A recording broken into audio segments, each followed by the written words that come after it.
Hi, everybody. It's Helen Hillix, licensed therapist and intuitive counselor, and welcome to From My Heart to Yours and my YouTube channel.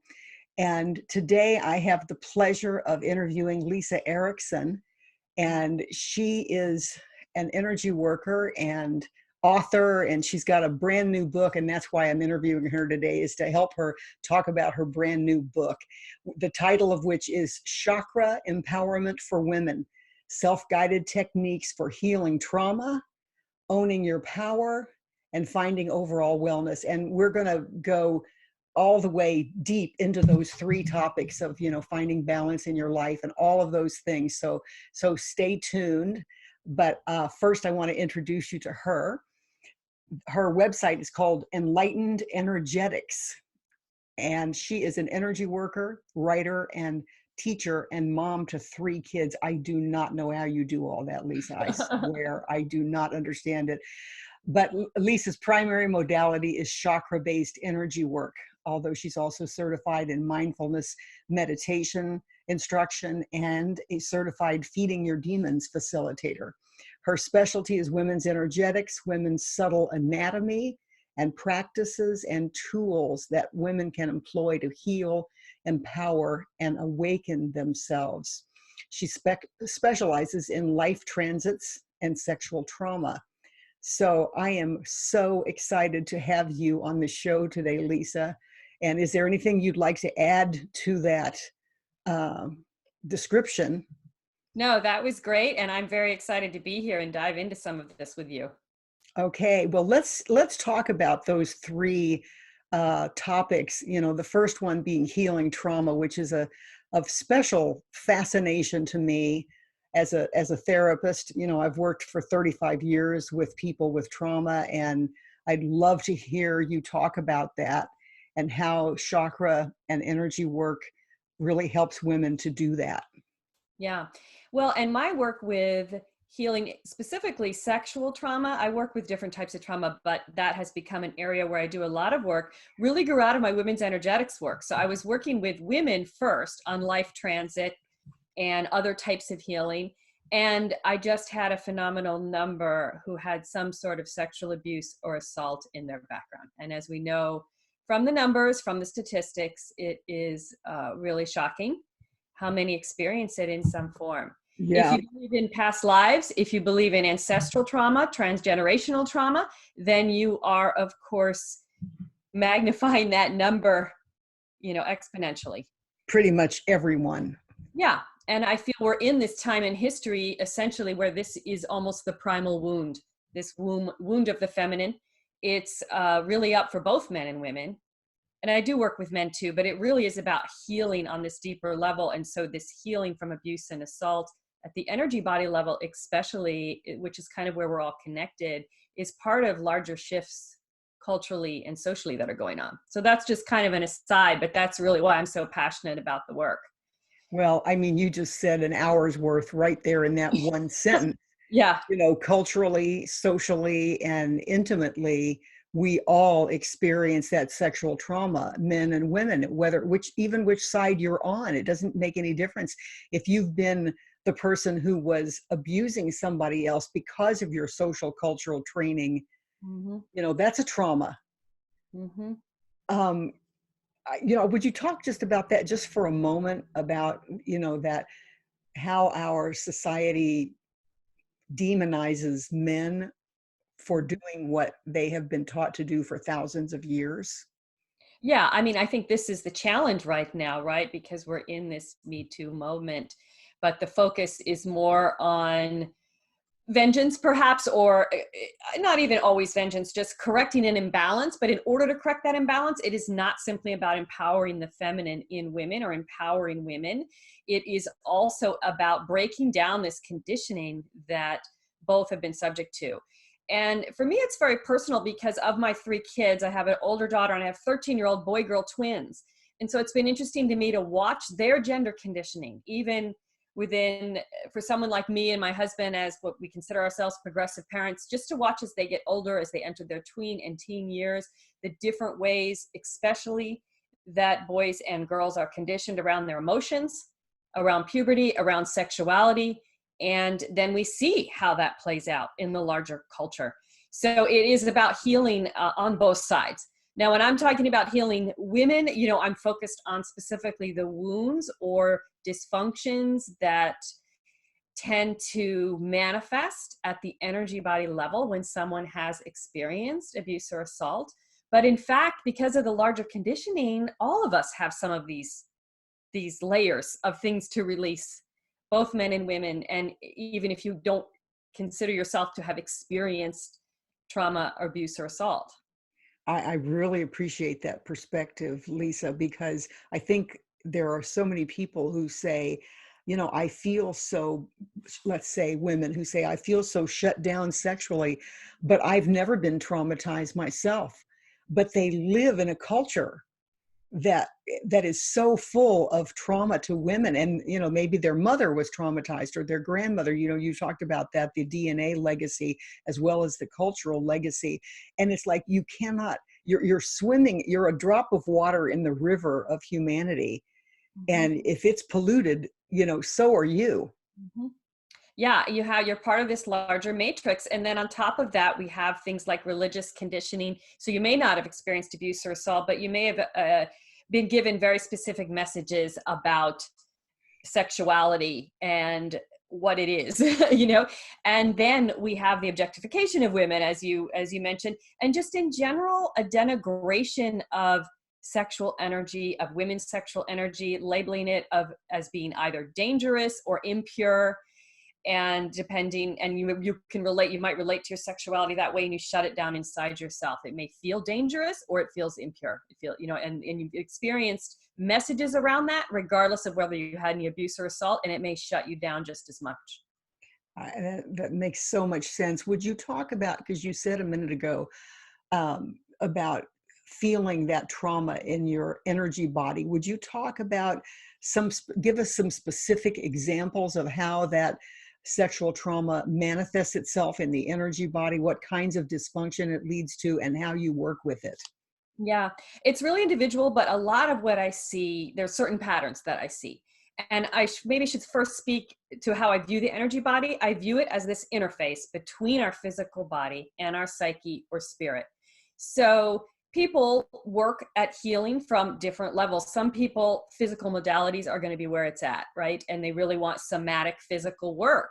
Others, talk therapy, working at the psychological level is going to be more helpful. Some spiritual. For some people, the energy body work is really helpful, because if they are in a talk mode, or if they're only doing that, they feel as if they come to understand the narrative, but they're still experiencing triggers and things in their body. So for those people, sometimes the energy body is that right place to work.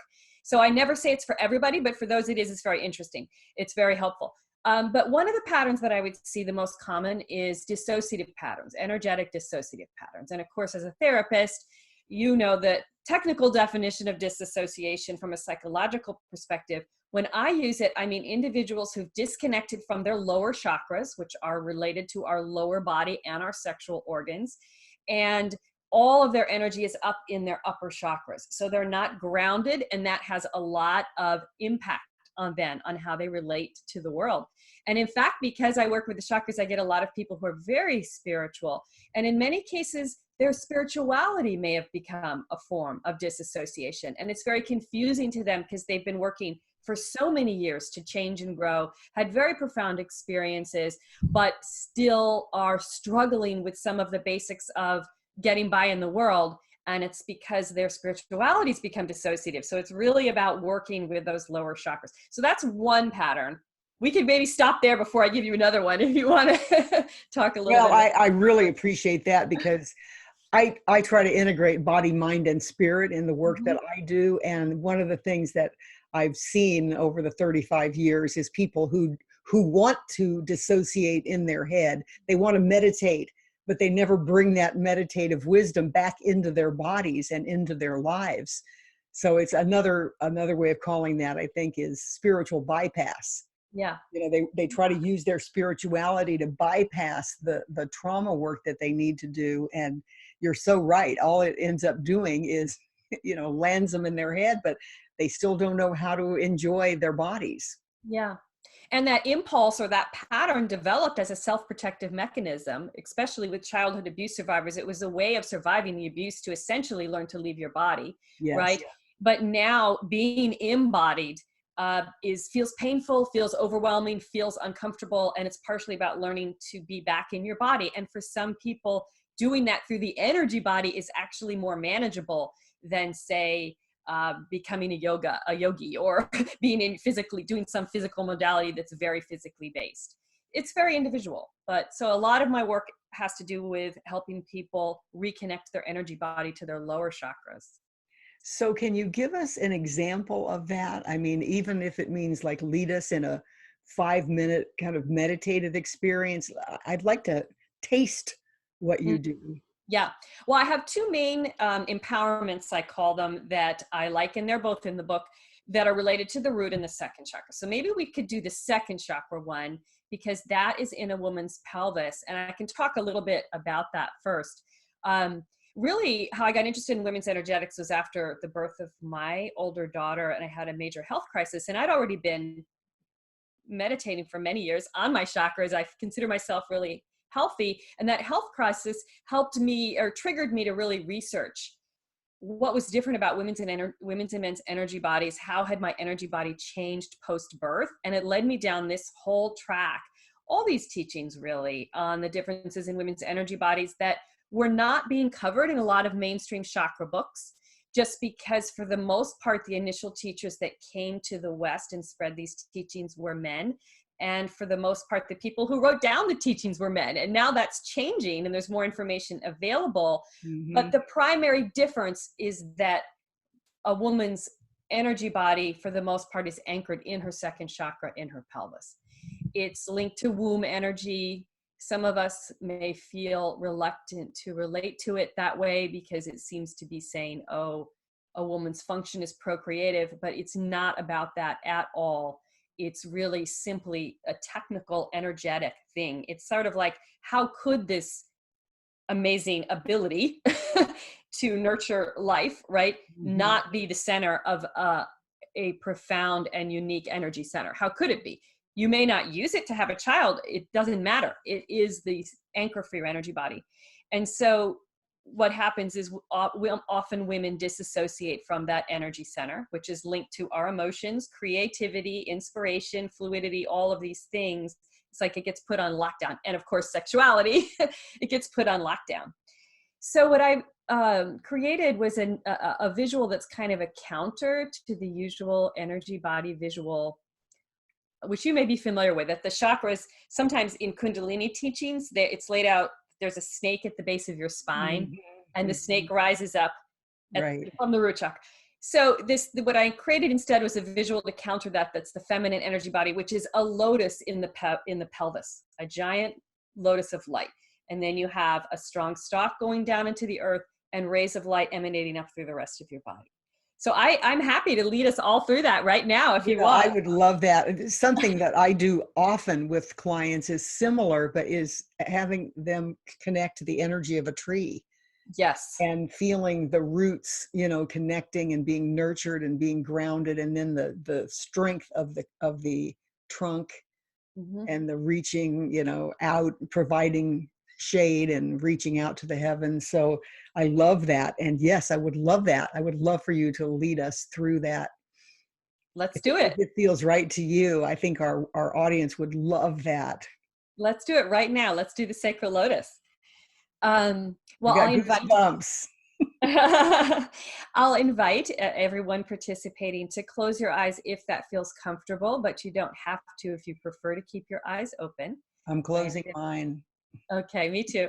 And I invite you to place your hands low on your pelvis, really even with your hip bones, also optional.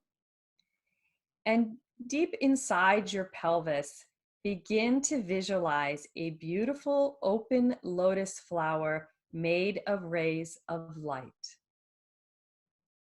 It's facing upward like a bowl, and the petals reach from hip bone to hip bone and from the front of your body back to your spine. And the primary colors are ambers. It's like the color of a beautiful sunrise, pinks and ambers and golds.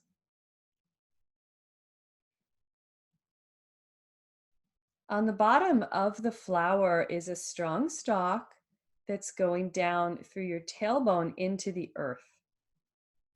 Just like a lotus that floats on a pond has a strong stem that goes down through the water and roots in the earth beneath the pond. The lotus itself moves, it sways. And if you like, I invite you to sway your body back and forth very slightly, very gently, to encourage connection with this fluidity.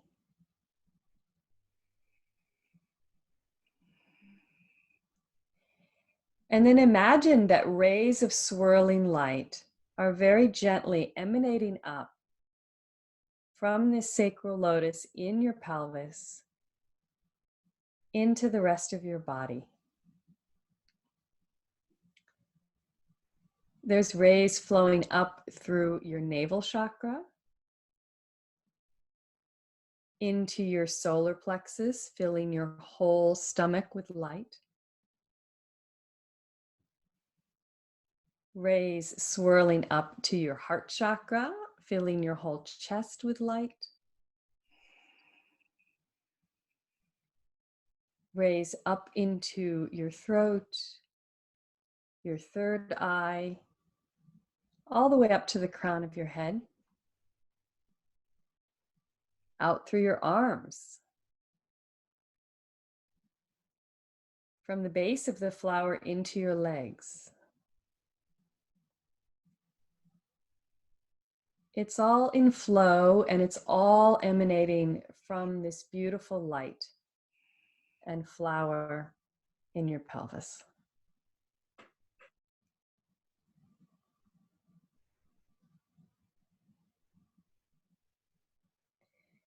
And to close, you can just gently halt your swaying. When you feel ready, just take a breath and open your eyes. That was very powerful. Mm-hmm. You know, for me, I immediately felt it in my genitals. Mm-hmm. I mean, you were talking about, you know, letting yourself feel it as it moves up, but it went right to my genitals. First of all, I felt a real buzzing energy there. Yeah. And then it started to spread all through my body, that kind of buzzing feeling that happens to me when I connect to chi. But that was very powerful. Yeah. And I love, you know, I feel kind of dizzy. I love the metaphor of the powerful root, Mm-hmm. which to me, it's like connecting the male energy to the female, you know, flower. I don't know if that's part of the intention, but that's what I associated also, was that, you know, that grounding, solid, I don't know. Yeah. I just thought of the integration of male and female. Well, and in fact, the way that I work with the chakras is that the root chakra 1 and 3, 5, and 7. So the root, the navel, the throat, and the crown are yang in default. And the root in particular is the ground, right? And it does in a way represent masculine or yang energy in all of us. And then 2, 4, and 6. So our sacral in our pelvis, our heart chakra, and our third eye, their default is yin, and they are really the heart of the feminine energy body. And we all have all of them. Right. For women, that feminine flow is integral to our power. And so you're absolutely right that I focused on the second chakra with this visual, but through that stalk, we're going down through the tailbone, which is the focal point for the root chakra, and grounding it. So there's this sense of flow that is anchored, not aimless flow, right? And also not stagnant anchoring, right? Because too much yang, that's the problem. It's rigid and stagnant. So this is encompassing both of those. Yeah. I love that. And thank you so much for your generosity in sharing that with the Thank listeners. you for inviting me. My favorite Well, thing. oh my gosh, because it's, people, we're very visceral. Hmm. We like experiences that make us feel a different way. And so, it's one thing, like you were saying before, it's one thing to talk about it. It's another thing to feel it. Hmm. And that's something I really believe in too. I mean, I've done a lot of meditation videos for my clients because of that same thing. They get to integrate it into their bodies, or it just stays here. Yeah. Well, and that's why I like chakra work, is for a lot of people, it does connect to your body. You feel the energies in your body. I also teach mindfulness and other kinds of meditation. But for some people, and I really found this to be true of trauma survivors, sometimes that those techniques do become too mental. It becomes like detached from your emotions, detached from your thoughts, can sometimes feel like the Oh, right. instruction, right? And then that's actually fostering dissociative tendencies. And so when you're focusing on the chakras, you're focusing on being in the body, and that's often really helpful. I really love that. And I want you to say that again because I think it bears emphasizing is mindfulness can encourage dissociation. Say that again. Yeah, and I really think mindfulness properly taught is not meant to do this, because it's also mindfulness No. of the body. But sometimes it's taught like relate to your thoughts, like clouds in the sky floating by. There's really this sense of disconnect from your thoughts, disconnect from your emotions. And I do understand the teachings behind that and the value of that. But for someone who is already disassociating from, certainly from certain emotions and feelings, that instruction can actually magnify the dissociative tendencies. So it just simply isn't the best modality for that person, at least initially. I'm just taking a pause to take that in. That's so true. Yeah. It's just so true. And, what occurs to me, Lisa, is that people really need to evaluate kind of intuitively what works for them, Mm-hmm. and to take, the whole era of the doctor is God and you just do whatever the doctor tells you to do is over. Mm-hmm. And, people get to take ownership of their own healing. And that means that they have to be responsible. Mm-hmm. They have to Yeah. be responsible to notice things like that. If you notice that your mindfulness practice is taking you out of your body, then you get to reach out for something else. Mm-hmm. Yeah, I mean, and it's so important for trauma survivors in particular, especially sexual abuse and assault survivors, because their trauma, it was like this, it's all about power, it's all about disempowerment, right?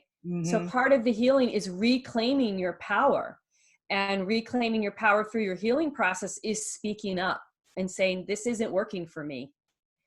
And really being willing to do that, and not ceding simply to the authoritative voice that says this should work, take this pill or do that or whatever, right? Hmm. Yeah, so it is. And I work with this wonderful organization called the breathenetwork.org, which is a nonprofit that lists trauma sensitive and trauma informed practitioners. In fact, you should be listed there. But really anyone who works in a holistic way, because it's really trying to help trauma survivors, specifically sexual trauma survivors, connect with practitioners who are working through all sorts of other modalities with the mindset of each person is individual and needs to pull together what's working for them.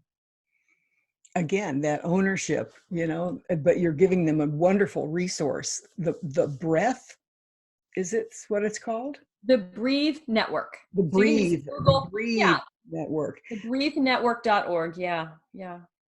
What are your thoughts about breath work, and do you use that as a technique? I generally don't, but for some people it is very helpful. I do sometimes use it from the perspective of longer breaths and shorter exhales to perk up, and longer exhales to relax.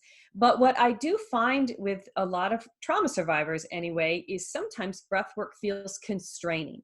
And that feeling of constraint, like having to breathe to account, Mm-hmm. is feels constraining and authoritative and actually becomes triggering or hyperventilating. Not everyone, but enough that I tend not to use it as much, you know?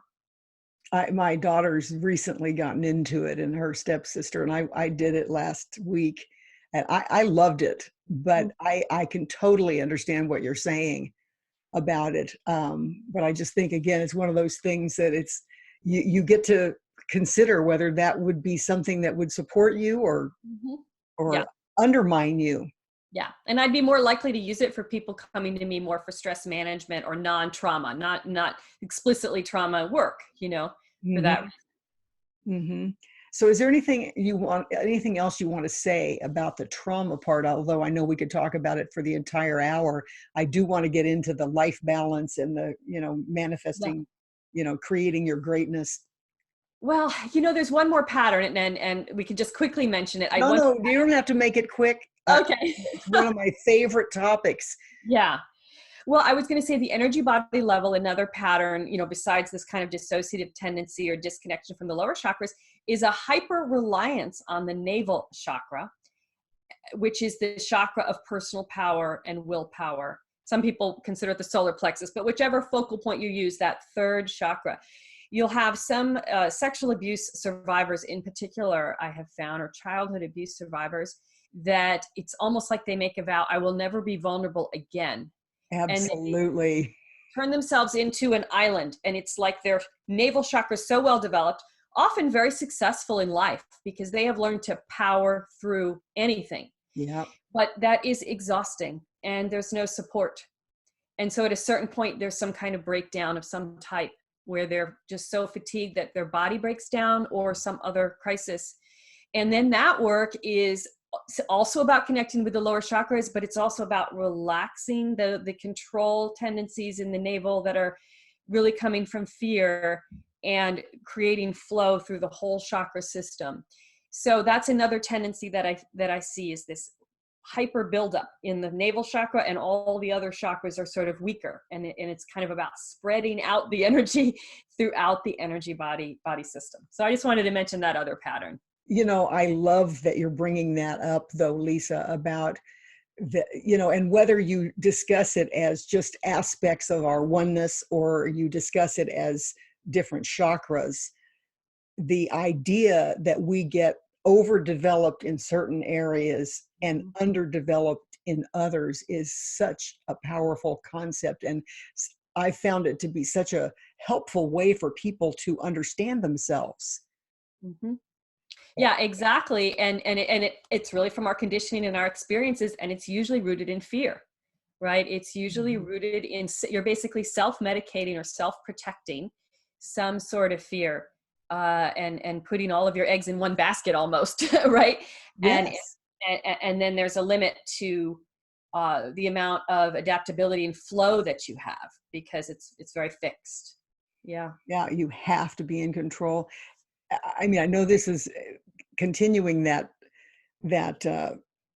area of discussion, but have you found also that another pattern that is developed is that sometimes people over energize their genital focus, and put all their eggs in that. Okay, this is where my power must be because somebody thought I was sexy when I was 3. Yeah. And so I'm going to totally over energize sex. Yeah, that's the other pattern, is really, especially among women, growing up believing or internalizing the idea that their worthiness, their value is entirely linked to their sexual energy. And then that becomes the only way they know how to relate.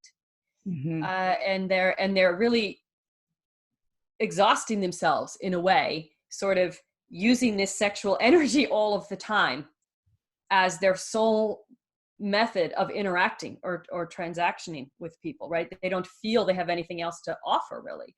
So then the work really is around moving the energy up in some ways, but also really getting to the core of their self-image and their sense of themselves, opening to the other gifts that they have, their real sense that their worthiness is innate and it's rooted in something else, so that their sexual connections also then become more meaningful because they can open to true intimacy with someone based on really, truly allowing someone to see their true selves and them see someone truly, as opposed to it simply being a sexual energy transaction.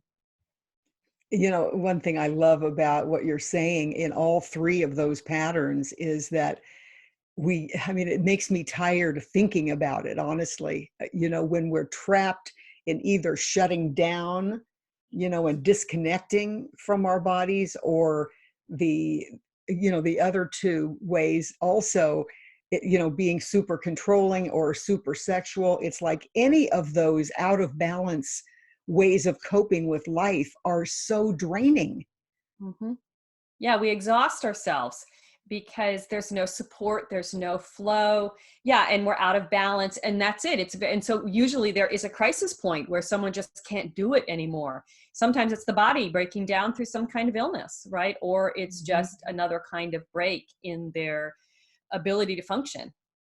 And that is what finally brings them to the point where they realize they need to reshift. Yeah. And of course, you said it already, but I want to emphasize that too, is that there can be no intimacy Right. in either three of those. Mm-hmm. Yeah. Either if you're dissociative, you're not connected enough to your emotions in your second chakra. If you're over sexualized, it's just a transactional sexual energy. There's no heart, right? And if you're all in your navel, it's all about control. So there's no give and take. So all of those prevent true intimacy. And so often people are coming to me, they want to be in a relationship. Why can't I find a relationship? Why can't I make this work? Yes. And really you need to go back to these other foundational issues first before you can focus on that. Yeah, I mean, I've been focusing in the last year about sacred sexuality, and you know what you're talking about is all of the blocks to intimacy that really prevent people from having sacred sexuality. And I know part of your belief system includes that idea that, you know, sacred sexuality is not a new tool or toy or technique. You know, it's about being able to access that flow. That's right. That's right. It's not just positions and things like this. It's that flow, and it's connecting on this deeper level, really through our energy bodies, and I would say our spirits, right? So it's two bodies, two energy bodies, and two spirits uniting, and that requires a real sense of safety and vulnerability, and an ability to really be vulnerable. And to really be vulnerable, you have to really feel safe in yourself and safe in your body. And then of course, safe with your partner, but safe with yourself and in your body comes first, right? Right. Which from my perspective is greatly enhanced by our connection to the spiritual realm. Okay. I feel like we need to dive into number two. Sure, let's go for it. We'll shift gears. Balance, the life balance issue. Yeah, so a lot of my work with balance has to do with the transit work as well, in terms of how a woman's energy body changes over time. And there's two main things. One, I would say, is motherhood for women who choose to have children, how that energy line that we have with our child and our children impacts us throughout our lives. And then the other big shift is perimenopause and menopause, when we go through a lot of profound shifts, which in our culture are not really recognized for being as special as they are. They're medicalized and really viewed as just kind of a deterioration of our body, as opposed to being this time when, you know, right? As liberation. Exactly, which is what it's supposed to be. And what's so fascinating is when you really dive into the spiritual teachings around the wise woman, this is when we grow into our power.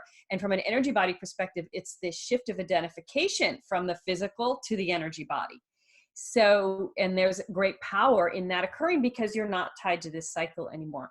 So balance, for me, those are really, it often has to do with helping a woman manage all of the energy lines in her life, children being one of the main ones. Can you talk about, because the energy line, what do you mean there? Well, we exchange energy with everyone that we interact with.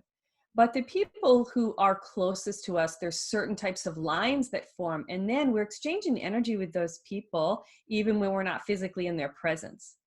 And the two main ones in that regard would be our sexual partners. That's a very strong line. And our own parents and our children. And if we adopt children, there's also lines that form. And lines may form with other people, with good friends, etc. It's the intensity of the line really has to do with how long we've known someone, the nature of the relationship. But the two main lines are sexual lines and parental lines. And women in both cases tend to be, we're like the ground the line is planted in. And this is learning to work with that and understand that is really essential for a woman manifesting her power, because we all know women who are simply drained by their level of everything they're taking care of, right? And it is partially about conditioning and the state of our culture that women, even though there may be more of a balance in terms of housework, we're still carrying the emotional baggage of the entire household. We're still managing all the logistics. There's all sorts of reasons for it. Energetically, we are also often processing the emotions of our whole family or our whole friendship circle. And there's conditioning behind that in terms of us feeling responsible for other people's emotions that often has to be, let go of. But there's also technical energy things. There's learning to assert our right to boundaries. If you've been an abuse or assault survivor, again, often something that maybe was compromised, and you need to really begin to own your right to boundaries. And then there's working with these energy lines and learning that you have the right to shut them down, to be like, I'm in self-care mode right now. I'm not processing anyone else's emotions. I'm closing all of those lines, and you can learn to do that. So that's kind of the technical energy work around balance. That's again, we could talk about that for a week. Yeah. I mean, I totally can connect to that. Especially what's on my mind right now is my relationship with my daughter, who's 31, and we're entering a new era where I am much more setting those emotional limits, of cutting off that line and saying, I adore you. I will always adore you, of course, but you get to treat me like another adult treats me, rather than mommy, take care of me kind of energy. And I think women, the only reason I'm mentioning my own situation is because I've seen it so often in my 35 years of people who cannot. I'm going to back up a second, because my teacher taught me, you can't say yes until you can say no. Mm-hmm. That's great. And I know that's what you're talking about energetically, is you've got to be able to say no in order to really have fluid and mutually supportive relationships. And yet for mothers, we are totally not taught that. That's right. That's exactly right. And now we hear these phrases, helicopter parenting, et cetera. It's parenting has become so precious in a way. The stakes are so high, and parents are so invested in their children's achievement, and in this sense that there's only a right way to do it, and that their children's state is a reflection of themselves. That line, what's really supposed to happen as your child gets older, in the first 3 months after they're born, we call it the fourth trimester. You literally they are energetically an extension of you.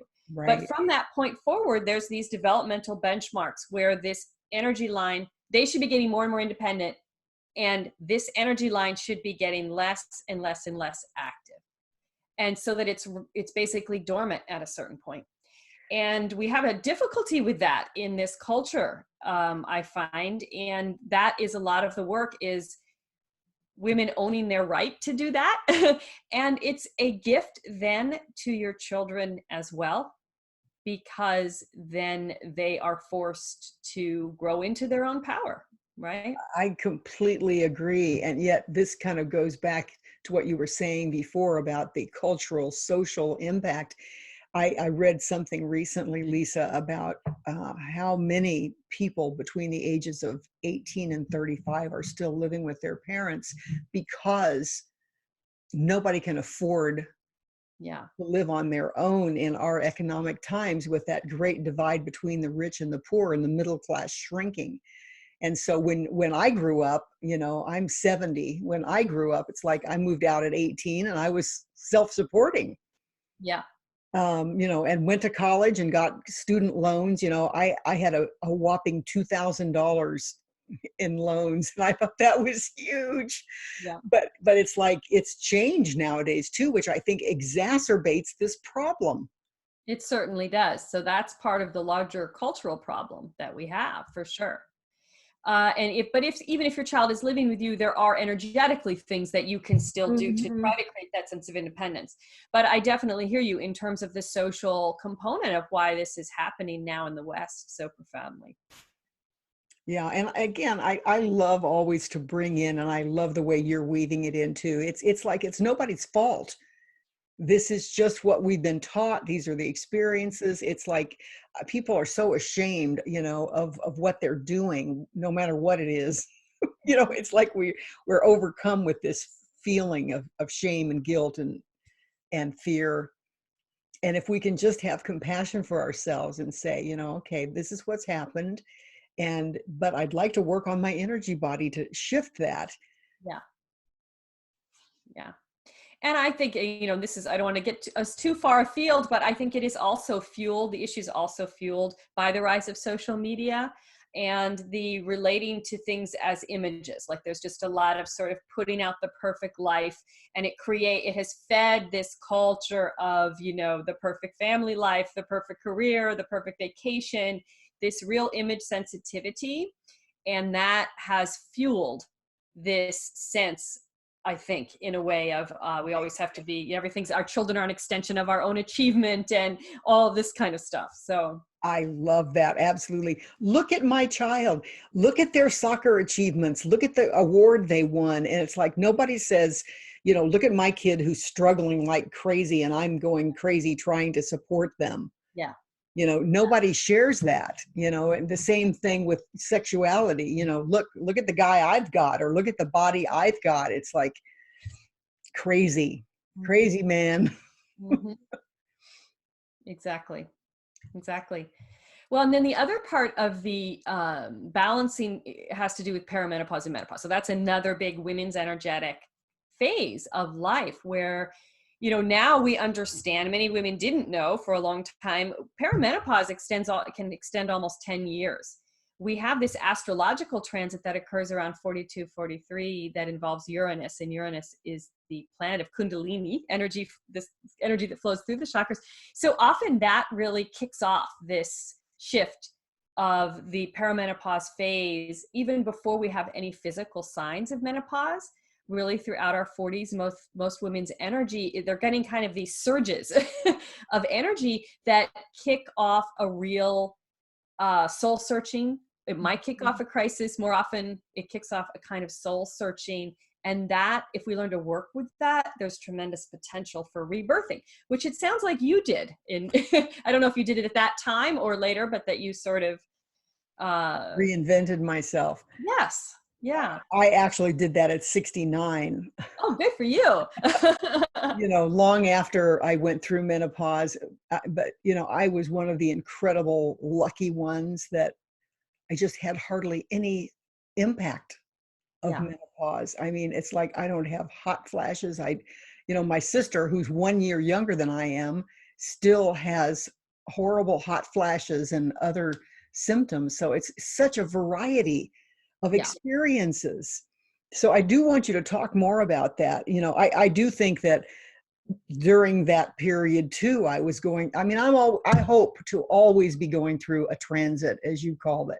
Yeah. So, just because I went through this one to become an online presence, I've gone through many others. And I think, one of the things that I went through at that period was more like, I don't want to be with this guy anymore. Mm-hmm. And I think that's kind of what you were talking about, that introspection. It can lead to a crisis, but it didn't feel like a crisis. It just felt like time. Yeah. Right But a time. lot of people would not be willing to face that. It would be too fear inducing, right? So Yeah. it takes a lot of personal power and authenticity and honesty to act on that when that feeling arises. And I think this is where in perimenopause and menopause, energy work and understanding the growth process that you're going through can be helpful.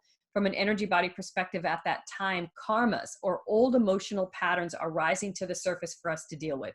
Sometimes they manifest as external events that we have to deal with. Sometimes it's internal stuff going on, but there's movement. There's movement. And if we can meet it in that way, and energy tools can often help to smooth out the energy, relate to our emotions in a different way, we can then see where the power is in it. Where is the decision that is actually going to rebirth me? It is an opportunity for rebirthing. I like that, Lisa. And I like what you're saying about connecting to the transitions and the changes of the energy body helps us to normalize it and say, you know, this is natural.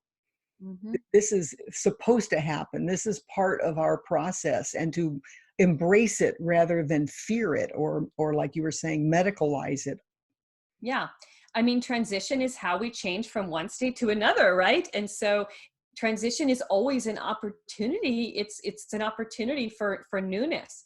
As we age, we tend to get more and more rigid or afraid, and that's supported culturally because we receive all these messages about, you got to be ready for retirement, you got to save this, you should have this by this age, all of that stuff, all of which is good practical advice, but it doesn't have to translate into who we are as a person. We don't have to become emotionally fixed and rigid. We don't have to stop developing. And that's, if we can really meet transitional phases and crisis as transitional moments, it just opens everything up. You know, I completely agree with that too. And speaking of that, the financial, it's like, you know, you work until you're this age, and then you stop and you garden and you drive around in a motorhome and you quit having sex. And, you know, I mean, it's all these things that we have been taught that I thankfully are completely evolving into something new now. I mean, I see, although a lot of people that are my peers are retired, I also see a lot of people my age as reinventing themselves and feeling vital and engaged and passionate about their lives and their contribution. Mm-hmm. As it should be, because why should the people with the most experience in our culture at any one given time be sidelined, right?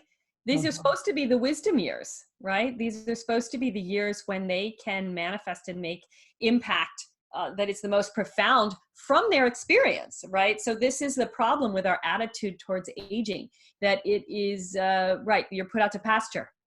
Right? Exactly the opposite. You're no longer bound by child raising and perhaps a 9-to-5 job. So this is the opportunity for your wisdom to fully blossom and be shared in a way that benefits everyone else. Love it. And you're doing it. Yay. Yeah. And ourselves. Yeah. And ourselves. Yeah. You know, yeah. the liberation. And I'm on the cusp of that because I'm 52. So I'm about to turn 53. So, and I am through menopause. So I'm really just at that transition now. Good for you. The best is yet to come. I hope so. I'm glad to hear that. I really, really feel that way. I mean, I do not feel whatever you're supposed to feel like at 70. I just don't feel that way. I don't relate to myself that way at all. I feel like I've got so much more life to live and give. And, you know, I'm excited that way of looking at our senior years is transitioning. I think it's so important. Yeah. The third area was how healing the energy body has to do with, you know, finding yourself and manifesting whatever you think of as your greatness. Is that accurate? Yeah, I mean, each of the chakras really also relates to functions within ourselves and relates to our gifts. And if you're trying to manifest something in your life, you need to use the functions of all of them. And maybe I can just briefly go through them. Do we have time for me? Yes, yeah. So if you think about, if you have an idea of something, a goal you want to achieve, something you want to create, that's really a third eye function, this vision, this ability to imagine it, right? Some people would say the crown chakra comes first, that you almost receive it right? Sometimes Right. Elizabeth Gilbert has written this wonderful book, Big Magic, and she's talking about inspiration as, it's like you receive an idea, and that's sometimes what it feels like, right? Absolutely. Well, I completely agree with that, if you are open to being guided by the universe, it's that collective wisdom that's greater than my own, Yeah. that, Yeah. Yeah, exactly. That you're part of the gestalt. you know? right. So the third eye has to do with vision. Your throat chakra has to do with your ability then to express it. You have to be able to communicate it, what it is that you are seeing or imagining. It also has to do with feedback, being able to discuss it, because something will organically develop as you express it, hear how other people see it or hear it, and hear from them and adjust it. It's this feedback loop. Then the heart chakra has to do with our ability to connect with, attract, relate to people in our life that support and believe in what it is that we're trying to do, right? We all need our network. We talk about networking. That's really what this is, right? Mhm. The navel chakra then is execution of tasks, the ability to organize, and then the ability to execute, right? And kind of power through obstacles as well when they arise. The sacral chakra has to do with inspiration when it comes to goal manifestation. It has to do with, it's really the passion. Mhm. Once you have the plan, sometimes there's this point at which there's no more passion left for it, right? You were excited, now you're down in the nuts and bolts and you can't stand it anymore. This is that passion that fuels and connecting emotionally to what you're doing. It's really the joy, hopefully, that you're finding joy in the process, not just in what you imagine it will be. And then the Right. root chakra is birth. It's physical, it's manifest. And we all know people that are good at one or the other of these Right. functions. Some people are great at big dreamers, and they can't get it done. Other people are great at tasks, but they don't have vision. And so when you look at it from this perspective, you can really kind of look at yourself and think chakrically, where are my gifts? And what areas do I need to develop more in terms of my ability to manifest in my life? So that's really where that comes in. I love it. I mean, it's a different way of talking about it that makes so much sense, that again is embodied, Mm-hmm. in that connection between ourselves and the spiritual world. And it's so true. We have to have all of them. Mm-hmm. That's right. And if you think you can get by, I mean, I've had so many clients, I'm sure you have too, that again think they can get by with, okay, I'm really good at organizing. Well, Mm-hmm. that's great. And Yeah. the same thing, I'm really good at dreaming things up. Mm-hmm. Yeah. And sometimes it also shows you the kind of partners that you need to help balance what your gifts are with other kinds of gifts, Mhm. right? Mhm. So it gives you a structure for doing that, both for developing yourself and for thinking realistically about the kind of people that you would best work with in when you're in the process of trying to manifest change in your life. So I think it's very helpful in that way. Do you find, I mean, I'm just thinking about my husband and I, and I'm the therapist. He's retired but does tutoring now, but he was a school counselor. Mm. Um, and he is so much more sensitive than I am. Mm. And it's like part of that I do not like at all, because I can't say anything without triggering some sensitivity in him. And yet it's such a gift to me, Mhm. because I become so much more aware of who I am and how again, that feedback loop is Mhm. so important. I mean, I don't know this, but I wonder if that's one of the common ones that is not energized, because we are taught not to like feedback, Yeah. and yet it's everything. Yeah. And it takes so much kind of personal centering to be able to receive perhaps critical feedback, right? It's not easy. So in order to be able to do that, you really have to be centered in your own sense of worthiness, and so that it doesn't trigger you, right? So I do think that's part of that whole development. And yeah, and I do think in relationship, I talked about this balancing with other people in terms of business or manifesting, but yes, it also has to do with our relationships. And that whole dynamic, and in a healthy way we complement each other as opposed to codependency, right? And sometimes it's a thin line sorting out. When does it become a codependency where I've put whole things on someone else? I think between men and women in heterosexual relationships, a common dynamic is, as I talked about earlier, the woman processing the man's emotions, right?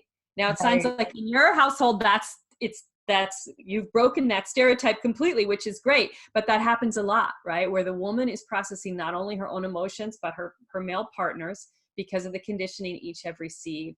And that's a codependency as opposed to true intimacy, right? As opposed to true sharing. So there's a lot of it's layers unconscious. there. Yeah. Because it's unconscious. I've had to learn to consciously help him process his emotions. And he helps me, which is not codependency, but it took a lot of work and a lot of awareness. I don't know. I don't want to get off onto that necessarily, but I really appreciate that understanding of that connection between self-expression and feedback, because I know that I didn't speak up for decades, partly because I didn't want any negative feedback. And so you hid yourself. Exactly. Yeah. I hid myself because I didn't want that. I was afraid of that feedback because I was afraid it would be crushing because of experiences I had as a child, being criticized or whatever. But it's funny. I love that articulation of that. I think it's really important for people to understand that if you're going to have a voice, you're going to get feedback, and you have to learn. I heard this somewhere, to say, I welcome feedback. I welcome feedback, and I make myself say that when I'm really pissed off or something about the feedback, but I just grin and say, I welcome feedback. It helps me. Sometimes you feel like the whole universe is giving you feedback, right? When things are happening that aren't quite exactly what you wanted. Yeah. And it's about resilience, which is this word that I love. I really love this idea that resilience is simply this self-faith that you believe whatever comes at you, you're going to be okay. You have this sense of your own resilience, not in a sort of I'll fight my way through it way, but just in a very centered, of course I can handle it. My inner core is solid, and that resilience. And I really view that resilience as being anchored in that root chakra. Again, getting back to that, feeling safe in your body, safe in who you are. And then that creates that foundation for everything else, including this feedback loop. I love that. And, so much of our experience as human beings is learning to trust ourselves. Yeah. And, that comes from noticing over a long, long time how I'm handling life. Do I trust that, if my daughter dies of heroin addiction, which she struggled with for years, am I going to be able to survive that? It's like trusting ourselves to be able to handle life. But if you do this energy body work and you know that you're energized and balanced in all your chakras, then yes, whatever happens, you can trust yourself. Yeah. You have the tools to notice when you're out of balance and bring yourself back into balance. Right. Beautiful, beautiful, Lisa. I have loved talking to you. I've loved talking to you too. Great conversation. Do you have a copy of your book handy that you could hold? Oh my gosh, I don't. And I should. I'm so sorry. It's in the next room, so that'd be too hard to go run and get it. But it's available everywhere. So all the major Amazon, Barnes and Noble. I mean, that's right. Brick and mortar stores and yes, yep. It's available all around. And if you don't see it in your local bookstore, I love to support more local bookstores. So have them order it. Chakra Empowerment for Women. They can easily get it from Llewellyn Publishing or many of the distributors that Llewellyn uses. Every bookstore has a way to look those things up. So Chakra, an online chakra. Yeah. Chakra Empowerment for Women. I love that title, and I love the concept of it, and I love the grounded way that you actually offer that. And I know your book has tools and picture illustrations to help people understand what's going on. And like you led us in that wonderful exercise. There are lots of those, I am sure, in the book. Yeah, there's 12 different tools, a chapter on each of them. And then I have recorded audios on the book website. If you don't like reading the instructions, you can listen to the recorded audios. You do need the book material to understand what's going on. But so, yeah, it's really I trying to love be that. very how to, like really how to get in there and utilize this information. I love that, because that's what people want, is how do I do this? How do I figure out my life? So tell us how to contact you if people want to work with you or want to look up your website. Please give us that contact information. Well, the book website is chakraempowermentforwomen.com. And that also links then over to my client website, which is enlightenedenergetics.com. And I have a blog, a longstanding blog called Mommy Mystic also. So none of my kids have called me mommy in a long time, but that was created many, many years ago. So all three of those places, and Facebook, Instagram, all the usual places under Chakra Empowerment. Okay, Chakra Empowerment for Facebook and Instagram. Yes. Yes. Okay. Well, I'm going to look you up and follow you on all those platforms. And I And will follow you back. I'm looking forward to seeing your posts. me too. So thank you so much, Lisa, for taking time out to be with us today. It's been a real pleasure. And I know that the listeners and viewers are going to really appreciate your wisdom. Thank you, Helen. I really enjoyed it. And I really honor your work in the world too. Thank you.